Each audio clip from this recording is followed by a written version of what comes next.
Howdy there, folks, and welcome to the Iron Mountain Hour. It is Wednesday, February the 22nd, 2023. My name is Cliff. I'm coming to you live from the Iron Mountain here in Carter County, Tennessee.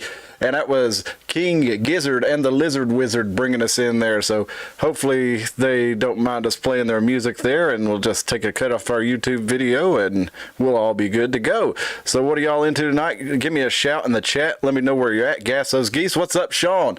I got a story about Washington for you, so I hope you'll stick around for a minute. Any word on coming seeing us in Tennessee? Haven't heard from you lately on that. Be interested to hear. What's up? To tell you the truth, I felt that song "Digital Black" there by King Gizzard and the Lizard Wizard. It was kind of a fitting.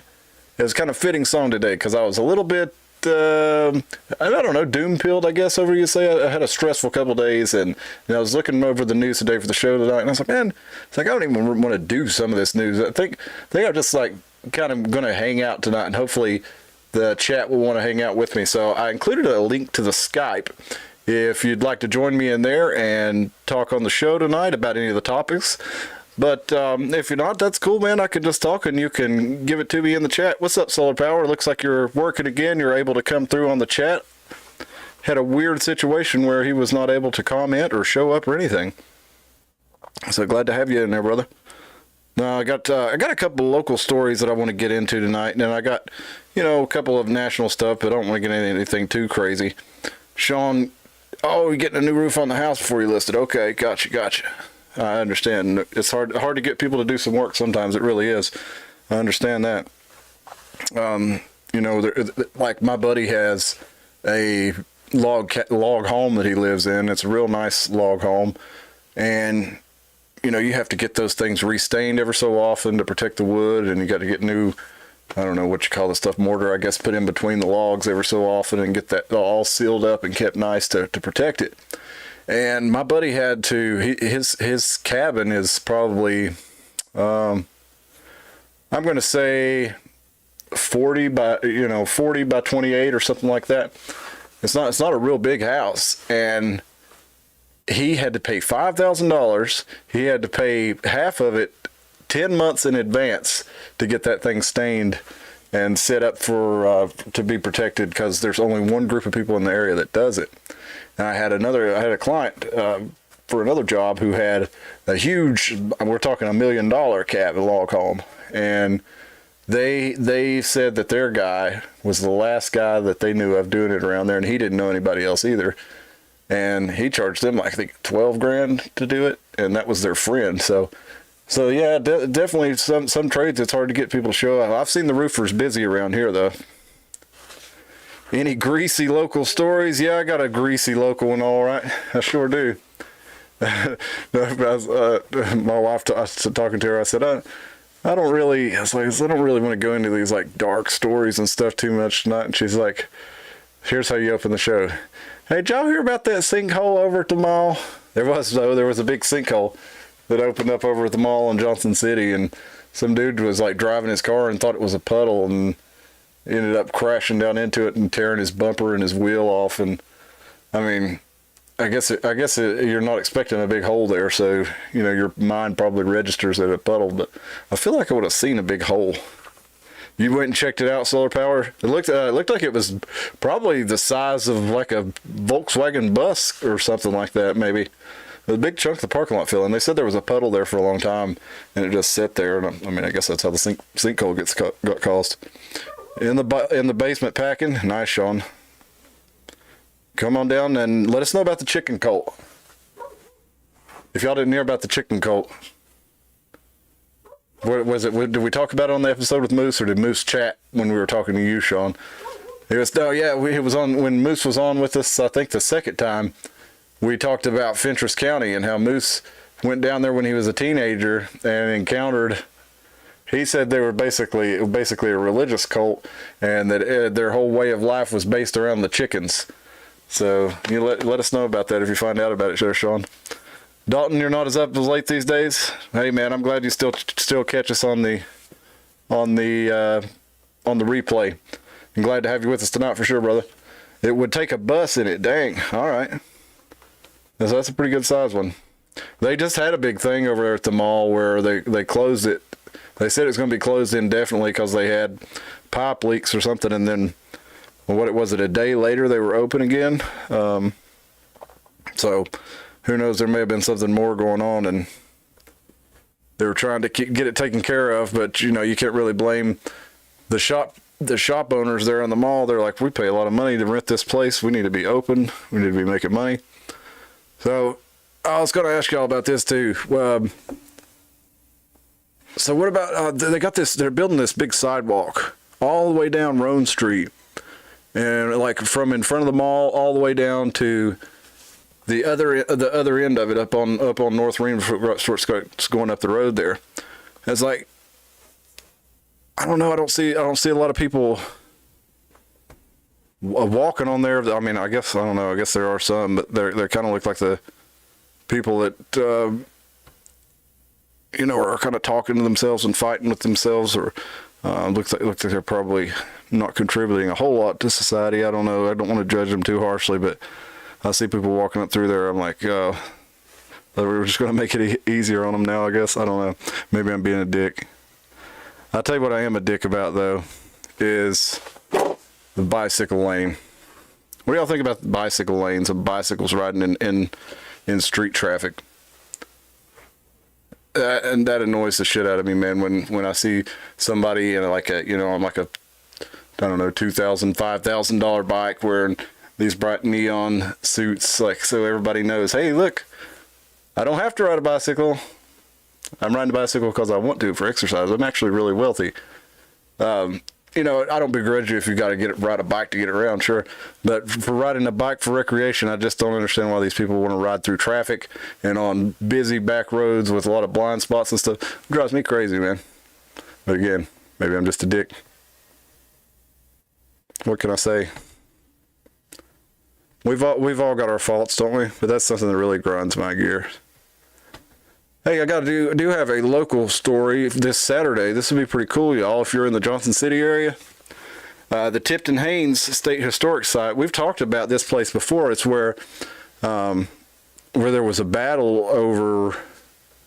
It was actually they arrested John Sevier. The North Carolina authorities arrested John Sevier, and because they were having the thing where they were trying to set up the state of Franklin, and you know, basically back then, whoever had the records, that was the government. So one of the ways that they were kind of doing this skirmish, I guess, with North Carolina, was they were raiding the courthouses, and it was almost like good-natured and jokingly, and like nobody was shooting anybody or anything. They were just going in and like, panty raid, and taking all the papers and all the records out of the courthouse, and they were trying to establish the state of Franklin as the head of government in that area. But anyway, it ended up to I think they kidnapped, or I think they captured some of John Sevier's slaves, and then when he came back to get him there was a skirmish there, and they captured John Sevier and put him in jail. He ended up, you know, not facing charges or anything, and went on to become a state legislator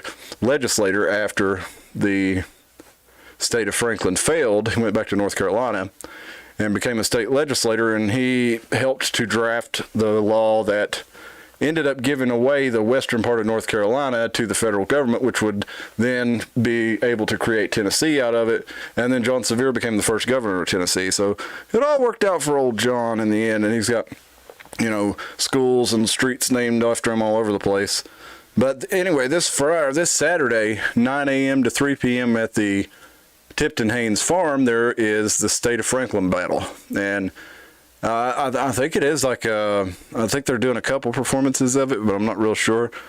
So you might want to get down there early if you want to check it out. But it's, you know, historical reenactment, but it's pretty cool because it really happened there, and they've rebuilt a lot of the structures the same way they were. I haven't done that yet, but I'll stick that in the description of the video. So if you're seeing this later, then we'll do that. But if you look up State of Franklin Battle on Facebook, here's the site. Here's what it looks like. You can check that out. And again, in the description, if anybody wants to jump on the Skype with me there and discuss any of this, we can do that, or you can give it to me in the chat. Let me check it out on the chat. Yeah. Every day here, bikes. Yo, Spill, what's up? Glad to have you with us. Dalton, you like riding a bicycle in parks, dirt roads, and state forests, but higher traffic areas, especially with blind corners, anything.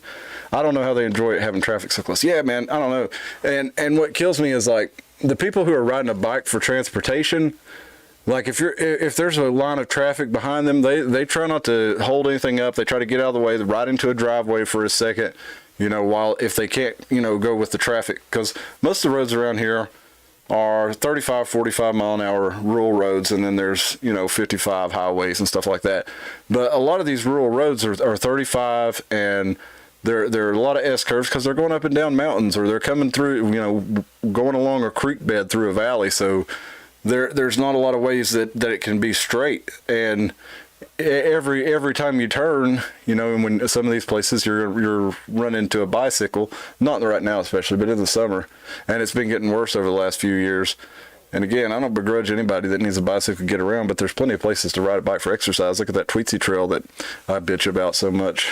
I mean, actually, I think the Tweetsie Trail is an all right thing because it does give people a place to ride their bicycles, so they don't have to ride them in the road. So, I'm not necessarily for spending a whole lot of taxpayer money to expand it or anything like that, but since it's there, people ought to use it.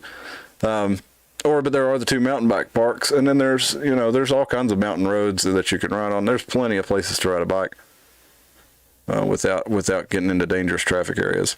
And how they have one solar power. Or I'd say they have that one over on Oakland, or not Oakland, but State of Franklin, where it goes up under the interstate and stuff. It's like 6 lanes of traffic with a turn lane, and then they pop a bike lane in there, and then you got 2-lane roads crossing it, or 4-lane roads crossing that road in several different places. Like, why would you ride a bike there? There's like a park with a nice trail that you could ride the bike on and people run on and stuff. Why would you go ride it in the middle of all that traffic? But people do. What can I say? So I got another story here. Well, tell me what you think about this. This is from WCYB. There was a man who left Ukraine after the war started, and he got hired by the Kingsport Fire Department. And he was a fireman. He was like a deputy chief or something in Ukraine.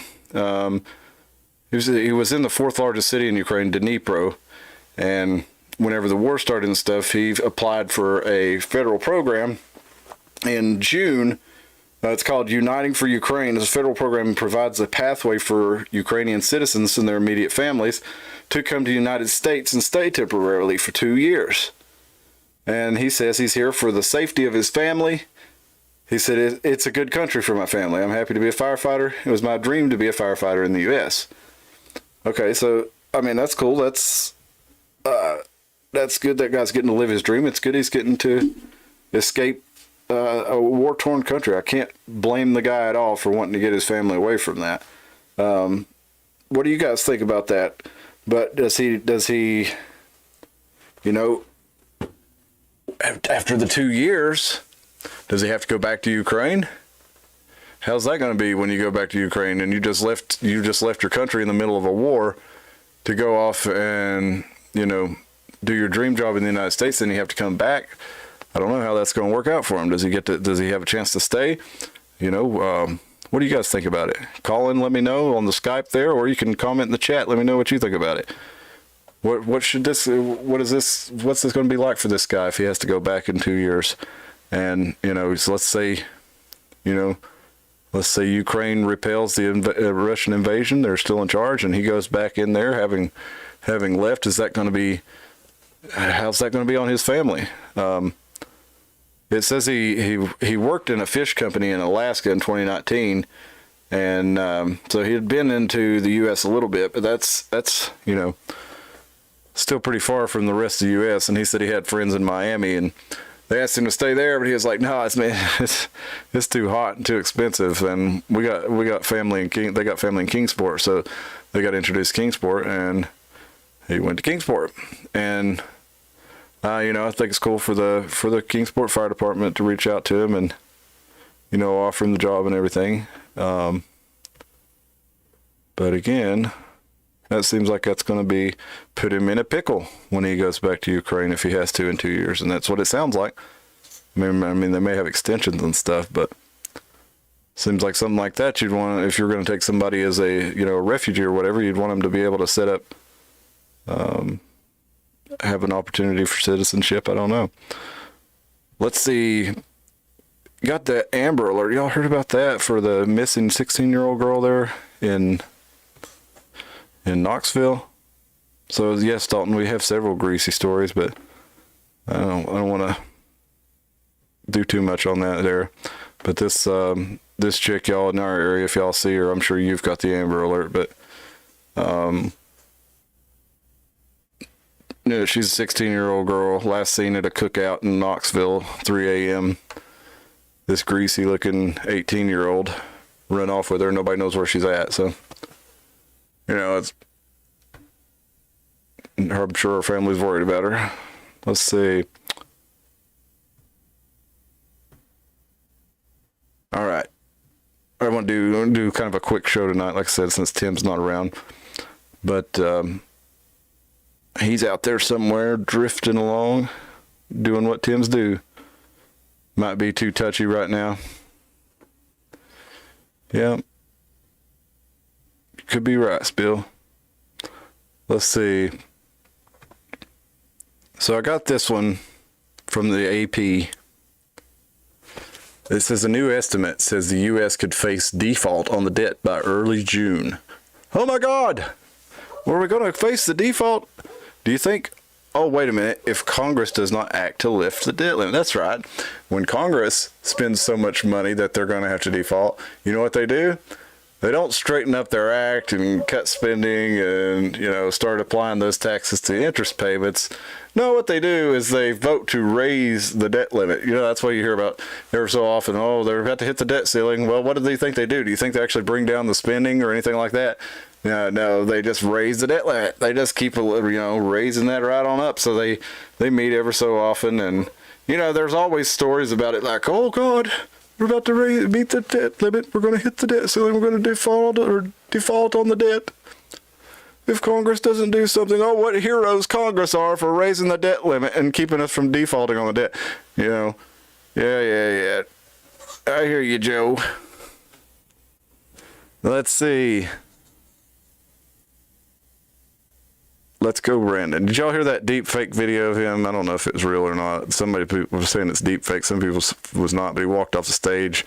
He's talking about shooting down balloons, and it's supposed to be on a hot mic, and he says, "Do you think they bought any of that bullshit?" And the aide's like, "Yes, sir," or something. And he says, "Yeah, they'll believe anything. Let's get out of here." It almost sounds too. It sounds, I don't know, like a scene out of a gangster movie or something. But let's see if I can find that real quick. Y'all might get a kick out of it. Tell me if you think it's real or not. But of course, everything's loading slowly right now. Now, here's one for you, Sean. I was telling you I had something for you about Washington. What do y'all think about this? Speaking of bikes. Now, y'all know how I feel about bikes. You've just heard how I felt about bikes. All right, they annoy me when they're in the public thoroughfares, especially in the high traffic areas. I mean, especially when somebody's riding the bike for exercise and they have a designated exercise area where they can ride the bike without getting into dangerous traffic areas, But this is from the Washington Police Traffic Unit, the state police. Here they are with a bicycle on a flatbed. Another e-bike confiscated and set to be destroyed with the driver headed to court. The power output makes this an unregistered vehicle. Check out the Road Safety Commission webpage for details on what constitutes an unregistered device. So here's your heroes, ladies and gentlemen. That's an unregistered device. No riding that. No riding it. So, do bicycles on the main roads annoy me? Yes. Do I think that you're kind of crazy if you ride in that when there's all those, there's actual places for you to ride? Yes. Am I a fascist who's going to steal your property because I don't like, that it makes too much power or something because it's electric? No. Do I think you should have to register your bicycle with the government or have it seized? No. Ride that fucking bicycle. You ride. You ride it. Yeah, that's pretty funny, I think. But yeah, they love the e-bike lanes in the fancy part of Seattle. Yeah. Yeah, I mean, I don't know. Maybe it's because I'm not from a big city like that. But the idea of the whole, regulating each thing to the degree that they do, I don't know, man. I guess if you're in a big city, maybe it's a whole different world because, you have people going through there and you're trying to make life somewhat tolerable but I don't know, man. That's the state police, though. That's the state police. That's right. So the whole state of Washington is a lot of rural areas. There's a lot of, so that sounds like that's for the state police to be involved. It must be a statewide law. So nix that. That's pretty tyrannical. They love the e-bikes in the fancy parts of Seattle. Okay. Yeah, I mean, they seem like they'd be really fun. And I guess not everybody, I mean, I can see if you live in a city riding a bike around. I mean, that makes sense there. Somewhere like, this is Johnson City in rural Carter County. This is not, Tybee Island. It's pretty fun to ride a bike around Tybee Island. They had, it's really become a crazy kind of tourist trap spot now. That's what I think too, Alvin. It's not about regulating things. It's about regulating us, where we can go and what we can do. Yeah, exactly. I mean, if you're in a city, like I said again, you're sharing space with people. I can at least understand it. Is that the way I want to live? No, but I can see how you can make a case for it and say that it's not tyrannical to say there are designated areas where you can ride the bicycle through here, or you can only ride certain bicycles with certain power limits because whatever. I mean, I could, again, that's not my position, but I can at least make sense of it. But like Alvin said, I don't think it's about regulating things. It's about regulating us. Just like when they want to put a on a tax on carbon dioxide to limit carbon dioxide use, and really that's not what it is. To me, it's a way to put a tax on breathing, and that's the ultimate regulation of us, because everything we do produces carbon dioxide, and they know that. So it's a tax on everything everywhere you move, everything you buy, everywhere you go, and even your very breath. So, yeah, I think you're right about that, Alvin. He says, Alvin says, look at the bike traffic in any big city intersection in China. It's a zoo, yeah, and stuff like that. Like I said, a regulation for how to proceed through that might make sense. Spill says, if I ride a bike, it's not around traffic. Not going out like that. I've seen the way these people drive. Yeah, no kidding, dude. That's what really gets me about it is how would you I've seen the way some of these people are when I'm in a car. Do I really want to go out there in a bike and get in the middle of this stuff? Every day on my way to work and back, I hit one stretch of interstate highway that goes through Johnson City, and I see at least one wreck if I go that way. Sometimes I go a different way, but when I go through that stretch of interstate through Johnson City, there's almost always a wreck either on the way or on the way to work, on the way home, or both. So, yeah, I know, Sean. We need CO2 to live. It's literally one of the most important things about life. So, without it, plants can't live, and without plants, we can't create oxygen, or we can't have oxygen. And when you go back to the Ice Age, for example, well, all that ice melted, didn't it? Was that not a good thing for us to have increased carbon dioxide so we had, increased plant and animal life? Wasn't that good for humans? Wasn't that good for the planet in general? What about in the days of when they say we had the highest carbon dioxide on record, back, when we had this mega flora and fauna, giant animals and plants, where that were it was a product of a high CO2 environment. So it seems to be pretty good for life and for the planet in general. Alvin says bike riding in China, they just let folks figure it out for themselves, and they do, and we would too if they left us alone. Yeah, there's I think a good example of that is the roundabout. The roundabout intersections. I think those are great because most of the time, I've talked about this on the show before, when you go through a town like Elizabethton or Johnson City, they stop perfectly good moving traffic for no good reason. A lot of times there's not even anything coming the other way through these red light systems.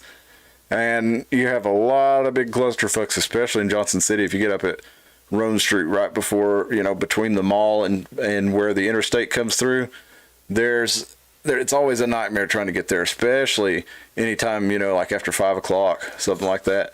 So if a lot of people around here, though, they seem like they don't know what to do at a roundabout. And a lot of people have complained that I don't really know how to do a roundabout. But when they've put them in, I've not seen wrecks at them.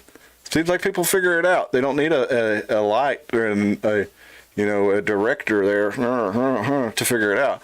And so I have seen some of those, Alvin, though, some of those intersections where it's just crazy how fast things are passing back and forth, and then all of a sudden, kaploom, huge collision in the middle of it. So it's not perfect, but we have plenty of those in America too. So you can't really say that, that's because they don't have traffic lights. But yeah, Alvin's agrees. More CO2, bring it. Yeah, I think so. I think we need it. And it's been, I don't know. We've still had cold weather around here in Tennessee. It's just we've not had a lot of snow or anything for years. We still had temperatures in the teens and 20s a couple times a year. And yeah, Alvin says the roundabouts are the safest form of intersection. Proven fact. Yeah, I think I believe it was France I was reading years ago that had or maybe it was the Netherlands, had a huge reduction in traffic accidents when they went to roundabouts. Yeah, roundabout was installed in Aberdeen. Yeah. Sean says they thought they were going to be. He says they thought there would be death and mayhem too, but so far so good. Yeah, we've had a couple of them around here for a while, and I've seen people be confused and people stop when they don't need to and stuff like that, and that holds everything up. But once people got used to doing it, especially you see those big ones like in Europe, those things are massive. There's several lanes that people move right through them, and it really just makes sense. You never have to turn across anybody. Y'all got snow flurries in Aberdeen, Sean? No, looks like Punxsutawney Phil was definitely wrong for us because we've had spring-like temperatures here, man. It's been like 70. I think it even got up to 80 in the house today. I'm not sure how warm it was outside. I was working outside, but it felt great today. But yeah, I think we're done with winter. But as soon as I say that, we'll get a nice big freeze that'll kill my peach tree. But no snow. Let's see here. All right, let's make this one the last story for tonight. And I want to tell you, we've talked about the incident in East Palestine, Ohio, with the derailment of the train. And we also talked a little bit about fifth generation warfare and how this is a combination of social engineering, cultural programming, desensitivity, desensitization. I can't say the word, but you know what I mean. It's desensitizing us to the desensitization. There we go. To the bad things in the world around us, where the really horrible things can happen just right next to us, and we'll just kind of move right on because we're so used to it.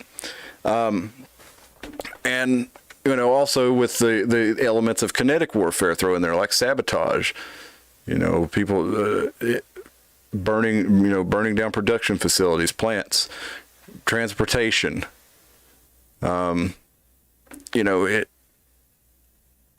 Initiating conflict between civil groups, civil strife. There's a whole lot of this stuff going on that, I don't think that's the thing about fifth dimensional warfare. Is there really any way to prove that it's going on? Because the whole idea is to make it seem as innocuous as possible, and it's really insidious, in fact, because It's creeping through every level of the society, and it's like gaslighting on a societal level.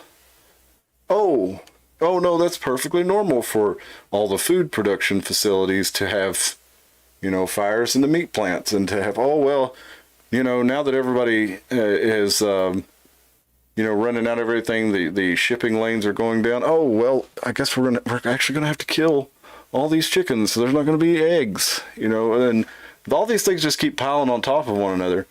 And you could look at it all as coincidence, and in other ways you could look at it as even a coordinated attack. So what do you think about it?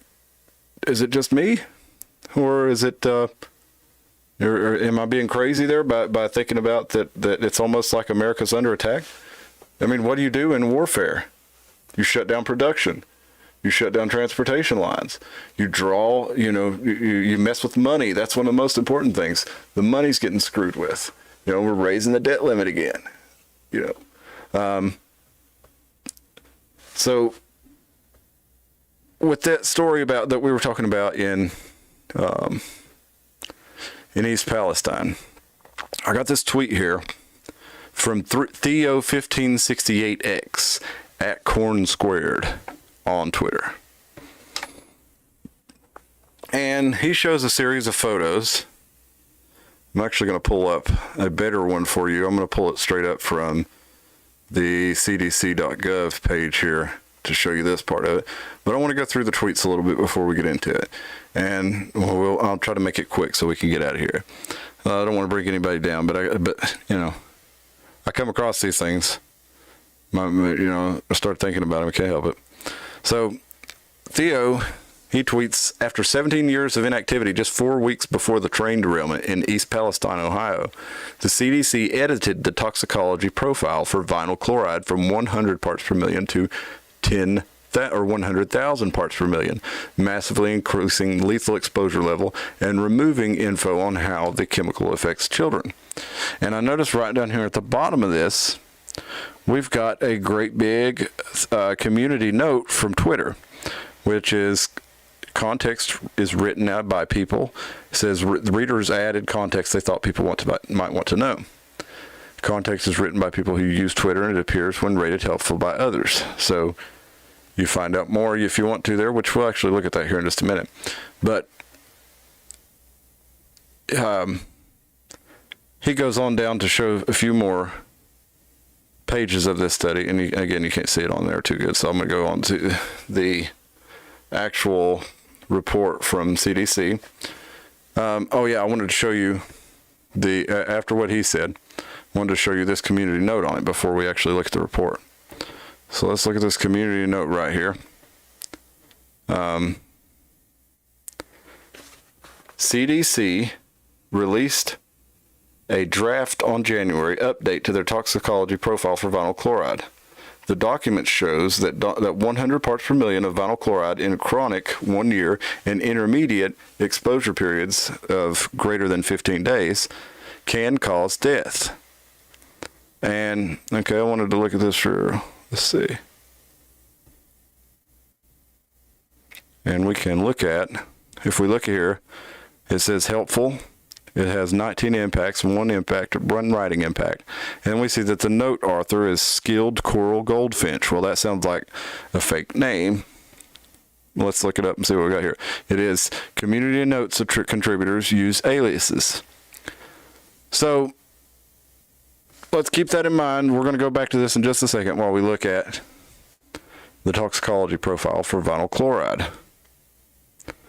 And we're going to go down here. And we see here that it was, in fact, released in January.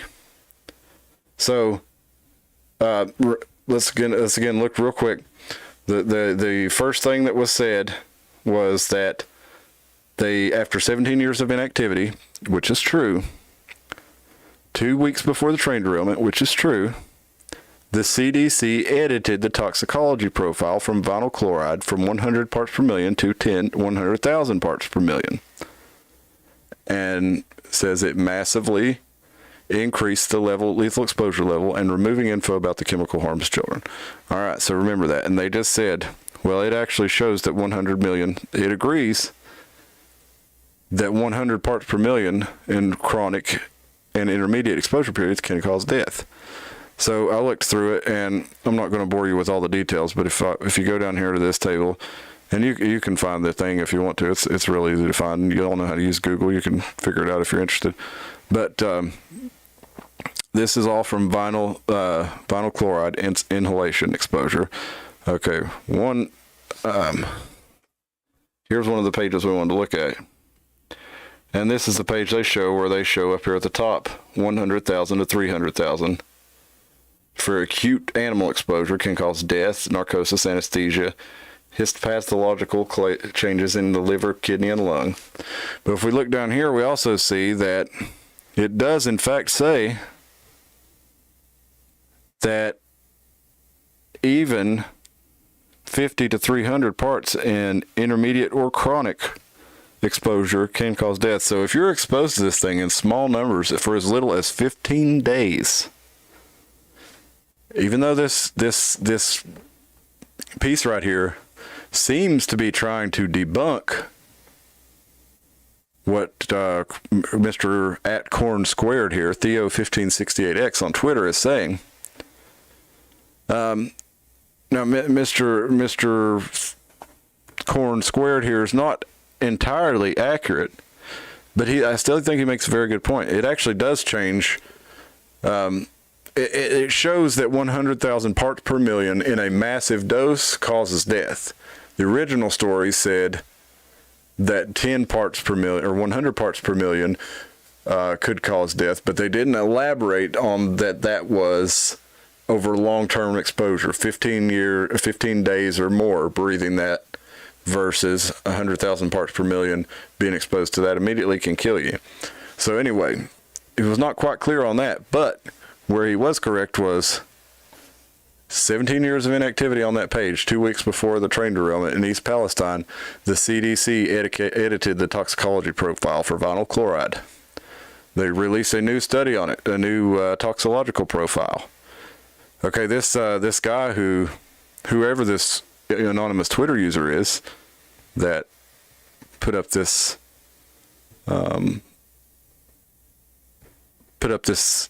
fact check, I guess you'd say, of this. He even says, actually, it does say in here that 10 or 100 parts per million can be lethal over a long period of time, 15 days to a year even. But that's he set it up almost like he's attacking a straw man, but then he actually uses. I mean, it just kind of blows my mind. I go down here and I look at some of his other fact checks, whoever this user is. He's fact checking Fox News in November. It says vaccinated Americans are a majority of COVID deaths for the first time in August. And, excuse me. He says the tweet may lead to confusion on vaccine not being effective. According to the CDC, 80% of the population has received at least one dose. And it tries to basically play semantic games with that headline there. It says it makes it sound like the vaccinated people are making up a greater share of fatality.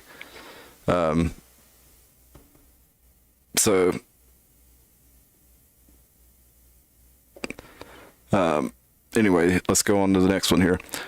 He says, goes on to this story by Dr. Eli David where he responds, and it says it's not shown on Twitter, but because it needs more ratings. But he tries to say, in response to Israel, the only quadruple vax country in the world, just broke global record for daily COVID cases.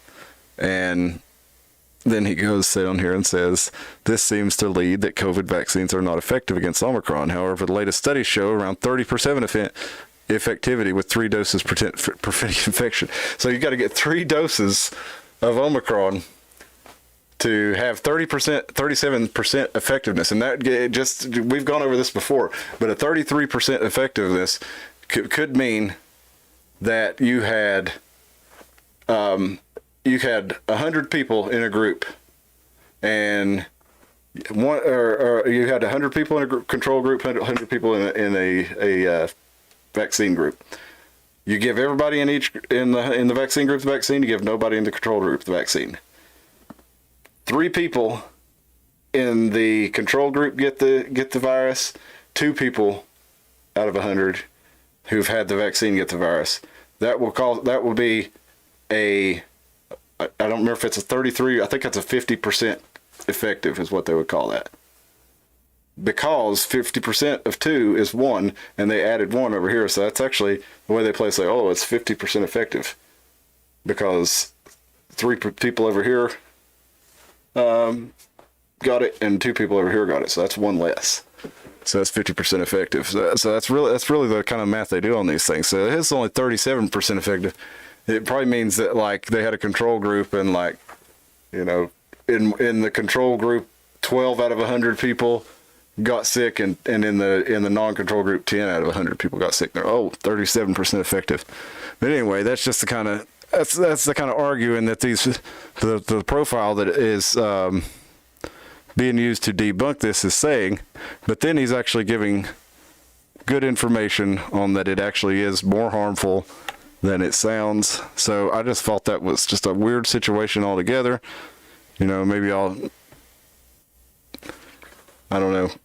Maybe I don't think it was weird as I did, but you know, that Twitter decides to let that stuff up there and decides what fact checks are going to be on there. So I don't know. Sean says it's a dark plot by the evildoers. Yeah, that's what I tend to think. Phil says lots going on for sure. I think it's collapsing and going to have to be rebuilt and made. Alvin says it's real and has been around a lot longer than anyone's willing to consider. And Joe says, see you in the morning, brother. Yeah, I'm about done here, but I think, you know, am I paranoid? Not generally. You know, I'm not really somebody who thinks people are out to get me. I'm really not. But at the same time, when I watch the news and you know, it's like it's in there every day. A lot of people don't see it. It's kind of like Alvin said. You know, we're in the dystopia. We were born into it. A lot of us, and I think most of us were probably born into it. And you know, we kept watching and waiting for it and seeing pieces of it, saying, "Well, we're almost there. We're almost there." Next thing you know, it's going to be 1984, and look at us now. Still saying, "Oh, I don't want to live in an Orwellian world." Well, you're already living there. You're already in it. Yeah, it's simple. We're Kissinger's useless eaters. Absolutely. Absolutely. It's like that, like the meme says, you better start believing in a cyberpunk dystopia because you're living in one. Yeah, Kissinger said that back in the 80s. And that's the way a lot of them look at us. A lot of those elites. But, you know, they're not elite to me. Having a silver spoon up your ass doesn't make you any better than me there, buddy. Henry Kissinger or Klaus or whichever one of you. But we do have one bright spot that I thought was cool here in Tennessee. Who knows? Well, we got a lot of bright spots, really. You know, there's really a lot of good things going on for people. So I don't want to say, I want to, you know, act like everything's horrible. There's a lot we got to contend with, but we do have, this is one thing that I thought was pretty good to see. There was some Tennessee lawmakers who sponsored a bill to now who knows how far it'll go, but this kind of thing is popular right now. So you never know. Bill Lee, he likes to jump on things that are popular, especially with his base. And you have seen Tennessee, I think in the last election, Tennessee was like every district, except for like Memphis and some parts of Nashville was completely red. And it was like, I think 65 to 35 in the popular vote for governor in favor of Bill Lee. So people like the stuff he did with the, you know, constitutional carry. And well, I mean, he did spearhead that for whatever faults he has. He does definitely have some. I saw something about him in the National Board of Governors and them receiving something from Pfizer. I don't know about, but I'm going to be looking into that, and I'll get back with you on that one. But I'm hoping that he and state reps around here will see something about this, because it's basically a bill that would use the authority of Tennessee, like I've been talking about, to nullify unconstitutional federal laws. So if the power is not enumerated in the Constitution, the state of Tennessee will thereby take that power and stop the federal government from, or maybe not stop the federal government, but tell the federal government that their laws are not allowed to be enforced in here if they violate the Constitution, and hopefully they would stop them from violating or enacting any or carrying out any unconstitutional laws. But at least they're talking about it. You know, who knows how far it goes in the state house, but all the people who are voting this way, that's the kind of meat and potatoes they like. So who knows? We'll see what happens from it. Change of the guards, Bill. That's right. The elites, their time is up. How many lived in 12 states? Man, that's awesome. Tennessee's number 1 in your book. Iowa number 2. Kansas number 3. And North Carolina number 4. Okay. The laws, yeah, you're right, Alvin. That is, and we followed. If anybody's not reading the chat, he said it's fashioned after a current Missouri law enacted a year ago, and you know, it's largely. A lot of people are saying it's largely symbolic and ceremonial, but you look at California, they've look at legal weed. I mean, California let illegal immigrants come in and, you know, work and live and get a driver's license, and, you know, that's a violation of federal law, right? But they said, we're not going to follow that federal law. We're a state. We have sovereignty. We're not going to follow it. So, hey, that's up to them. You know, they want to, you know, if it's, but again, that is under the purview. You could argue it's constitutional for them to stop immigration into California, but I don't know. But either way, like the weed states, you know, look at all the states that have legalized recreational weed. Weed's federally illegal. You know, so there's plenty of precedents for other states to do this. You just gotta have the balls to do it. Now, Tennessee did have a little bit of ballsy moment last year when they passed, or I think maybe it was 2 years now, but whenever they passed the constitutional carry law, they also put in there that short-barreled rifles are not illegal in Tennessee.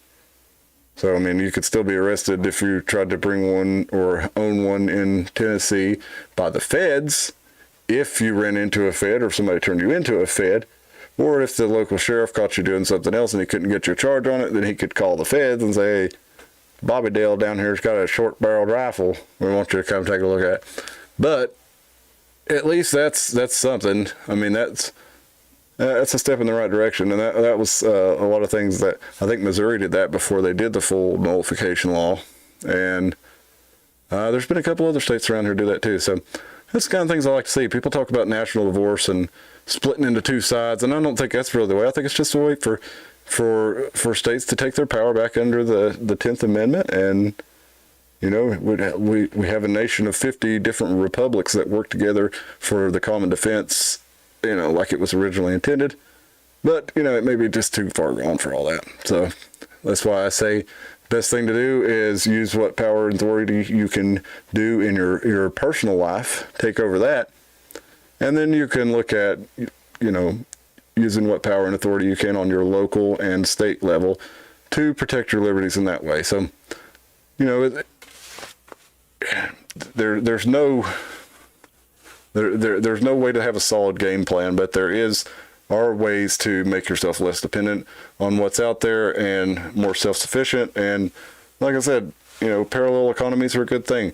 Know where your meat comes from. Go buy it from your local butcher. You know, there's local produce that you can buy from. Make a relationship with those people. You know, those are all small things you could do. Grow a garden, raise some chickens, you know, trade with your neighbors. You know, there's all kinds of stuff you can do. It's not any one thing, but it's having a goal to basically not need this system that we've all become so dependent on and working towards it. So, well, okay, let's see what you got here. Alvin has made it illegal for any state employee to aid or abet any federal authorities that work in Montana attempting to violate the constitutional rights of any Missourian. Yes, sir.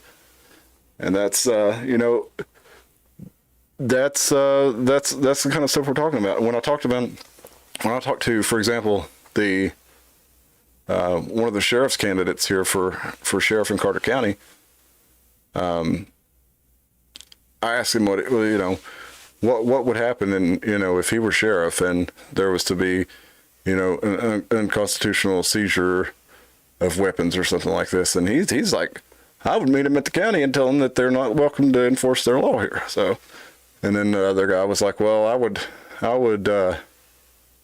accompany them on the raid and make sure that the rights of my citizens were protected, because I wouldn't have the authority to tell them they couldn't come in, but I could make sure that they protected the rights of my citizens. So either way, I was glad I talked to both of them about it. Alvin says hit him up for learning how to barter. He knows. That's cool. Oh, okay, maybe that was for me. It disappeared. Well, listen, y'all, I'm gonna get off here. I was gonna try to just do a half hour, but it's always so much fun hanging out with you guys. Y'all made me feel a lot better about today. Like I said, I was a little stressed out and, kind of a bad mood, but to get on here and vent it with y'all and hear y'all's thoughts on it was real nice. I appreciate it.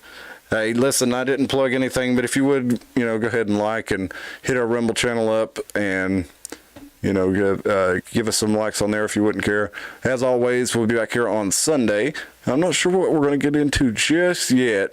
I've got a few different things that I'm looking at, so I'll let you know. It's going to be a lot of fun, though, and we will see you Sunday at 10. Please email us at theironmountainhour@gmail.com if you got anything you want to tell me about. Any videos to share, any links that you think might find our audience find interesting. Y'all are starting to get to know each other too out there. So I appreciate you, and I will see you on Sunday. Y'all have a good night. That's right, Alvin. We are all in it, brother. We're all in it together, brother. Night, Bill.